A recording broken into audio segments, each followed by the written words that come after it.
Thank you for joining us. This is Health Your Own Way podcast, and I am your host, Mo Akins. Welcome to another episode. Today, we're going to be talking about thriving with chronic conditions. And my guest is Miles Wilson. He's a certified peer support specialist, substance use recovery coach, mental health first aid responder, and a transformation life coach. Miles, I said a lot. Okay. I said a lot. Yeah. So, anything you want to add on top of that before we start today, sir? No, that's it in a nutshell. Yeah. Oh, Thank you. I'm actually very excited because I know that you have a story, and I think everybody needs to hear this because sometimes we in life think, okay, you know what, it's not possible, but with you and what you've gone through, it is possible. So, not to waste any more time, I understand that you weigh 316 pounds. That's a lot, Yes. right? And we're talking about chronic conditions. So when you weigh that much, like, what did it feel like on your body? What was it like day to day kind of feeling? Oh, it was it was just absolutely horrific that I would get winded climbing in and out of bed. It would take like multiple scoots and attempts to try to get off the couch. I struggled getting in and out of cars that I could I it was a quarter-mile round trip to the mailbox and back, and I couldn't do it. That Yeah, I was extraordinarily sedentary, and I was effectively hopeless. It sounds painful because I'm thinking carrying 300 pounds on your body, your joints, and then not moving. It kind of also at the same time it will affect you mentally because it's defeating because the amount of effort it takes to get up and you don't want to go through that I feel for you. I'm glad that you don't look like 316. With that being said, how much did you lose? So like how much did you lose? 130 pounds. Okay, okay. Wow. Yeah, yeah. Wow. I went from, I think I pegged that at like it was 316, 320, somewhere around there. And this past summer I hit my enlistment weight. Actually, I hit my post boot camp weight when I came out of Navy boot camp, when you're quote in the best shape of your life. So I hit 195. I Okay, so you have to literally explain dropped. that to me. Okay, so this is where I'm at. So you went from 195 best shape in your life to 300. Like if you want to, are you able, if you feel comfortable sharing, how did you go from 195 to 316? That I had like the chronic condition in 2009. I had a hernia repair heal poorly. And when I say poorly, it left me with permanent nerve damage. Sorry to hear. And that it was that then began like a long saga of dealing with American medicine, where I went, I think, Like when four you said that, years. American Yeah, medicine. yeah, Okay, like I couldn't get a diagnosis, and everyone's solution was just to throw drugs at me. And then I developed substance use issues with narcotics and opiates. Um, yeah, it was not. And then because of the pain, and it was so limiting that I couldn't do anything, so the weight just added up because I was just sitting around the house. And then all the additional weight now, in addition to the nerve damage, I have degeneration in 3 discs. sorry, I'm trying to fix my face mask. I really am like because I can just imagine the amount of pain that must be and how. Okay, because we were talking about thriving. So how did you start losing the weight? How did you get your mental capacity to say, okay, you know, enough is enough. Let me get this off and let me fix my own problems since American medicine is not helping you out. uh I I don't know, probably be very emotional about this, that I hit my rock bottom in 2018. That it was the end of a very toxic relationship that ended at knife point. She pulled a knife on me. Yeah, it was, there was drama, and I was just done. I was 42. I'm like, all right, the last 9 years have been nothing but excruciating pain, and I was done. Like, all right, I'm curious. I'm gonna find out what's next. So I have struggled with my mental health and wellness since I was young. I had a very abusive childhood. My first suicidal ideations happened when I was 11. And yeah, I overdosed on my antidepressants. And then I had my moment of clarity when I actually got to the hospital, when I was taken to the hospital. And that was when I consciously chose to live and to be intentional about my life. Um, First of all, I understand. I'm sorry to hear about what happened to you. The whole knife part. That's something nobody should ever have to go through. Um, Fortunate for you, you took it as a sign that okay, enough is enough before it Hmm. became enough is enough. And I know you start to take more attention. Like with that said, if anybody's watching or listening, if they've gone through something traumatic or maybe even not close to traumatic, how difficult, in a sense, when you first took the step, were you struggling the first few weeks? Did you feel like quitting? What kept you going? What kept you going? Um, that's a good one. I was very fortunate that I had already been exposed to SMART goal setting, which is specific, measurable, achievable, relevant, and timely. So I was able to like take this massive goal down and break it into manageable chunks. And I had a coach that I got a coach for myself. So I had a weekly meetings that I had accountability, I had support, I had someone that while she didn't have my life experiences, she was trained and she was also with the VA. So she had enough of a background that she was able to support me while I was going through and working through all of my processes. I like that. I like the whole SMART goal because I was clapping. I was like, I know that SMART goal. I live by it. And I appreciate what you're saying because, at first you have to break it down. Like anybody's watching or listening, if you don't have an actual measurement or specific goal, you're not going to reach it, right? And even Hmm. then, when you're dealing with your own chronic pain, like those are going to set you back. I bet you have bad days. You have good days that you're Oh like, yeah. what the hell am I good? Like I'm just because we have to be realistic. Like it doesn't, you don't wake up and say, okay, I want to lose 300 pounds, 200 pounds, or 100 pounds, or half my body weight. You don't get up and just start working out. You're gonna hurt. Like even while you were working out, Hmm. the muscle, like muscles that you haven't used in years, are gonna hurt, right? And you're gonna Oh wake yeah. up and you're like, what am I thinking? I still do that. I still wake up and go, what am I thinking when I go to the gym? But Yeah. Yeah, the big thing was that I want to lose weight and get in shape is not a goal. That's just a dream. It was, I started out like I could literally do 3 push-ups on my knees. That was it. Like that was all I could do. And now, um, pardon me, if I'm still doing them on my knees, which is a consideration I have to take for my back, of I can course. do 2 sets of 60 and do both sets in under a minute. Oh my God, congratulations. Thank And you. I think, no, really, like people don't understand. I know certain clients that go through some form of chronic pain. It's not like your chronic pain is gone. You're still dealing with it day to day basis, but it's more manageable. I'm not sure. Maybe I should stop speaking for you. Is it more manageable, Mouse? Is it more manageable? It is very manageable. That I also the nerve damage I did have.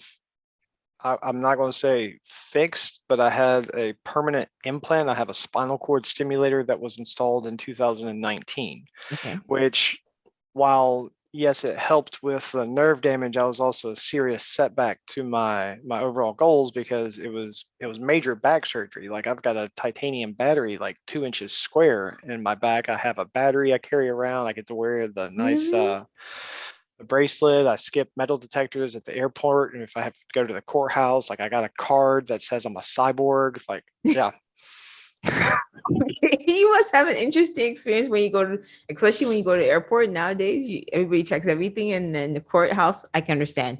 Yeah, Like, manual pat but down every time. really, okay. I think for me, we are talking about pain, but for anybody who's watching or listening, like, what if they say, okay, what, you got lucky, you had someone to support you, or maybe you went through a traumatic situation. What's the first thing you say to them to get them to get up and start basically taking some responsibility of their own Uh, life in a sense? You know what I mean? Like, yeah, what would you say to that's them? you are the only person responsible for your quality of life. You are you are the only person that gets to choose your level of happiness. You are the only person that gets to choose your level of accomplishment and how you feel at the end of the day. And while I'm here, so now I am a coach and I am absolutely here to support any and everyone, well, specifically men that want to change their life and actually like transform. Ultimately, though, they have to choose it, they have to want it. And part of wanting it is also finding the right people to surround yourself with, finding like if you consider yourself a plant, like making sure you're in the right soil. Like, are the people around you supporting you? Are they encouraging you? Or are they being dismissive and critical? And if so, do you really need them in your life in this moment? I like that. And for somebody, I guess when you were going through the whole process of, at any point did you feel like, falling back or like, okay, I can't do this anymore. I want to stop. Like what I guess for me is like if somebody's watching, because some people could be in their own journey right now, right? And they're Mhm. dealing with pain and they want to stop, you know, you can't really, I guess you can't tell them, okay, you can say the cliche, like, okay, it'll get better as you keep going. But I think for me personally, I wanted to know, what would you have told yourself or what would you tell anybody else that wants to stop now? Hmm. Um, I am honestly living a life now that I did not have the courage to dream was possible 3 years ago. And I know the despair, I know the frustration, and there have been so many times I have broken down and cried through it. And it's okay. And that is part of it. That a big part of the transformation in the journey is releasing what no longer served me. Okay. And that I had a lot of defense mechanisms and I had a lot of survival techniques from trauma that I didn't necessarily need anymore. So while yes, it does get better, I think the biggest mental aspect for it was staying curious about how it was going to get better and staying curious about what was going to come up next. I see what you mean. Basically saying, and lack of better choice, we're hungry of, knowing how good you can feel, looking forward to the future to see what you can actually do with your life. I like that. I like that a lot. And Hmm. I know that we mentioned that, you're certified peer support, you're a Hmm. transformation coach as well. Like if anybody want to further follow your journey or even get some kind of support from you or understand how you did it, what's the best platform they can reach you out on? At Clever Mouse Coach on Instagram. I love that. Clever mouse coach. So Instagram is the best for source of platform to reach you on, not your website. Correct. Yeah, I don't actually have a website. It's my social media, either at Clever Mouse Coach, or you can look me up, Mouse Wilson on Facebook, or I have my Clever Mouse Coach business page. Oh, I like that. Okay. Yeah. And I think, for me, I know that you've done a lot and you're going through a lot. Do you have any other goals that you want to reach or anything else? Like what's next for you, Mouse? Right now, my actual physical goal is I want to be able to do one pull up. Really? Hmm. I'm wondering, would that be because of your back itself? Would that, it's that, yes, Yeah, yes. the amount of strength that it takes in the lower lats, like that is my real problem area. I've got what is it, my uh L1 and L2 have the degeneration. So one, it helps to, like, the core strength helps with the pain from the degeneration, and then like I think I have the upper body strength. That's that back strength that I'm working on. Yeah. Oh, anything else besides that? Just, I know it's physical, but anything like, books coming down, anything, any memberships or groups that you, I am very dedicated. I'm working on expanding my coaching business because I want to it one of my superpowers is the amount of trauma that I have experienced, and that a lot of things that men traditionally don't have a safe space to talk about. Like, I know what it feels like erectile dysfunction. Like, oh my God, I had issues. Like, the weight was one thing. Like, I could not get or maintain an erection even when I had a partner, and that was massive. That's such a hit to the psyche and my self-esteem. And then the domestic abuse that traditionally men don't experience. Like, yes. no, it happens. So I want to use my trauma to be able to help other men grow past theirs and to actualize their lives, to achieve the body that they want and have the lives that they want. It makes sense because, you're basically saying, you can get this because I did it. It wasn't long ago. It wasn't like 10 years ago. I did it. It wasn't like 20 years ago. I did it, Hmm. 2 years ago. And even the current situation that we're experiencing with the COVID-19, like you did it while there's a lot of stress and trauma and the world was Hmm. changing. So it's more like, okay, a lot of men don't have the opportunity to have that conversation or don't have a safe space per se. And Hmm. what I'm getting from you is that, you've gone through this, you want to create an environment and you want to share your knowledge and say to them, you have somebody that you can talk to. And if you're struggling with your weight, any other chronic pains that you don't have, you're not comfortable talking to people about, I'm here to help you, is what I understood from you, Mouse. That is exactly that. There are, um, my experience is there's no shortage of tough guys out there. That there are all kinds of men that are ready to, do their best impression of a drill instructor in boot camp. And I've been there and I've lived that and I'm done with that. That I'm not here to bark and yell at people. I am here to support and encourage. And also, if I may, that if you find my social media, I have a free PDF offering, which includes the SMART goals as well as hours in the week worksheet. That I call it my level up kit. It's like just leveling up, just going up one. That's all you got to do is just the small incremental changes that build the actual transformation. Because yeah, you're not going to drop 120 pounds overnight. I could take a weekend and give somebody all of that information and everything that I did to do it, and then watch their brain just kind of crumble because it's just too It's a much. lot. Yeah, you have to put in the time, and the biggest aspect is you have to, or pardon me, I don't want to use the you statements. To rephrase this as an I statement, I had to choose to love myself, and I had to choose to make myself a priority. And I'm not speechless, but I think what you said sounds so simple, but a lot of people struggle with that. Especially, yes, I know, like a lot of people struggle with that. A lot of people struggle with it. And I find, unfortunately, we hear women that struggle about it more. It's more prevalent, but men do as well. And I guess it's not in the front face. Like we don't talk about it because you're not supposed to talk about men being weak, right? So Yeah. I'm not saying that you shouldn't. I just like society, unfortunately, majority of society feels like men should not be weak. And if you're weak, who are you really a man? So I think a lot of people suffer internally and they Hmm. let pain and dictate how they want to see their life. And, they don't ever have that that safe space to figure out what works best for them and even love themselves the way they should. Hmm. Yeah, that was the biggest thing that, or now as a coach, I hear oftentimes that I don't have enough time.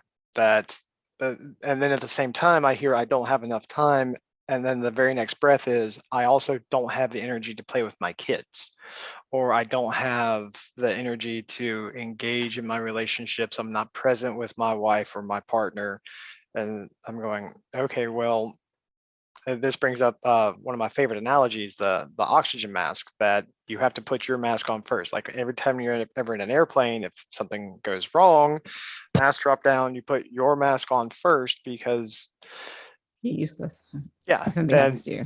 yeah, you can, to switch the analogy, you cannot pour from an empty cup. So you have to make sure that you're taking care of yourself, you take care of your health, or to switch this back to an I statement, I had to choose to take care of my health and to make myself a priority, and that I start every day by celebrating myself. And then I am able to show up. I'm able to be present with my amazing life partner. I am able to be present for my clients, like, and actually be there focused for them because I'm not worried about my stuff because I've already taken care of my stuff. I agree with you. I think a lot of people, you see them stressing, men or women, and a lot of them don't realize that you have to, if you don't take care of yourself, you're useless to a certain extent Yeah. to other people. Like you can't be there for your kids, can be there for your partner. And then those kind of relationships get affected because this, as you said, empty cup. Like if you have nothing to fill to offer, then you got to fix whatever is internally so you can give more because you're not worried about more of any of your situation because you're at a whole, is what I Hmm. understood. Yeah. Now, I had a client, one of my clients currently, that um, our first conversation, I said no because I felt like there was something missing. Like he wasn't, it wasn't really motivated yet. And a couple months later, he comes back. He's like, okay, My blood pressure is so high, they told me to go to the emergency room because I'm in imminent stroke territory. And he had set up like his job, his life insurance. He had set up all these protections for his kids and his family in the case, like in the event that he was no longer around. I'm like, dude, why don't you live for your kids instead? And now we're 3 weeks in. Oh, good for you. I'm happy. You know I'm what? happy for him. No, I like that's what I mean. Like, I'm really happy that he took the initiative to reach out. And even then, if he sometimes when you take the first step, you may not be ready, but if you come back and you're ready or you seem to be ready, it's the acknowledgement that you need help is the first step, really. The acknowledgement that you need help. I think everybody needs to get to that point. And I get that from some of my clients too, that they know they need help. And I always tell them, like you said, it doesn't happen overnight. It takes time in any situation. Like if you're dealing with pain, it's going to take time. You're going to have to push through. But you said in taking an I form, I have to love myself to take care of myself so I can offer the best to my family and my friends and for myself in the future. Mm-hmm. Exactly. And yeah, to bring it back around to the chronic pain, that I feel great most of the time. I feel so much better than I did, that I used to dread waking up in the morning. And now I still, every now and then, like I'll have a bad pain flare up, something will happen. I will move the wrong way. And all right, so now it's 20 minutes on an ice pack, or it's 20 minutes in the hot tub, or not the hot tub. I wish I had a hot tub. It's 20 minutes in the bath to soak away the pain and do what I can to alleviate it. Because also still I am in active recovery from narcotics, and I do not touch them. So I manage all of my pain through ice and heat. Good for you. And you know what? You're self-aware of what your limitations are, and you make sure that you can sustain your goals going forward. I want to say to you that, talking to you, you have a great story in the sense that you show that anything's possible. Don't let pain stop you, or don't let past experience or past toxic relationships stop you. So I'm really happy for you on a personal level. I appreciate, yeah, like I really do. Like I appreciate this conversation because again, a lot of people need to have this conversation. Even then, maybe not. They just need to be self-aware that you have to love yourself to be able to go through certain type of pain, as well as become a better version of yourself. Mm-hmm. Yeah, that's it, exactly that. Because I choose to love myself and I am intentional about who I want to be. I did not have a father growing up, and that there's some of the trauma and issues with, but all of my parents and step parents had substance use issues with alcohol. So I am now very intentionally a healthy masculine man because I did not have that growing up, and I want to be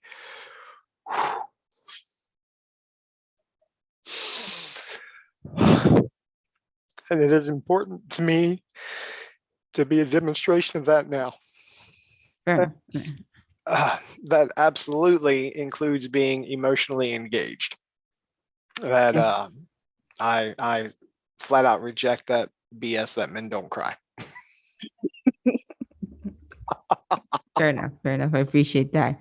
And I can tell that, you're passionate about this, and this is something that, means a lot to you. And, I appreciate you being vulnerable with me and, having this conversation, and I'm wishing you all the best in your endeavors and, communicate with others. And, I know you're gonna get the pull up.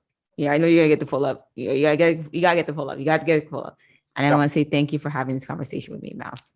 Thank you for the opportunity. Thank you for the platform. Thank you so much, Mo. It was great to meet you. And also, my God, you have got some really impressive arms and biceps. Thank you.